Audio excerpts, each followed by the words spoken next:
Indian national ಕಾಂಗ್ರೆಸ್ಸಿನ spokes person ಆದಂತಹ ಸ್ವಾತಿ ಚಂದ್ರಶೇಖರ್ ಇವತ್ತು ನಮ್ಮ ಜೊತೆಗಿದ್ದಾರೆ. ಮೇಡಮ್ ನಮಸ್ತೆ, ದಾವಣಗೆರೆಗೆ ಸ್ವಾಗತ. ತುಂಬಾ ಒಳ್ಳೆ ಟೈಮಲ್ಲಿ ಬಂದಿದ್ದೀರಾ, ದುರ್ಗಮ್ಮನ್ ಜಾತ್ರೆ ಟೈಮಲ್ಲಿ. ಹೇಗೆ ಅನಿಸ್ತಿದೆ ಮೇಡಮ್? ಬಹುಶಃ ಆಕಸ್ಮಿಕ ಮತ್ತು ಕಾಕತಾಳೀಯ ಅಂತ ಅನ್ಕೊಳ್ತೀನಿ.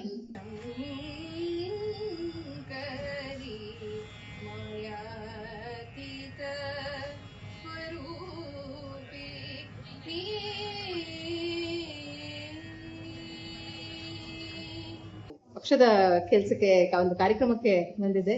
ಆಮೇಲೆ ನನಗೆ ಗೊತ್ತಾಯ್ತು ಇಲ್ಲಿ ದುರ್ಗಮ್ಮನ ಜಾತ್ರೆ ನಡೆಯುತ್ತೆ ಮುಂದಿನ ವಾರ ಅಂತ. ಅಂದು ಬಹಳ ದೊಡ್ಡ ಮಟ್ಟದಲ್ಲಿ ಬಹಳ ವಿಜೃಂಭಣೆಯಿಂದ ನಡೆಯುತ್ತೆ ಅಂತ ಗೊತ್ತಾಯ್ತು.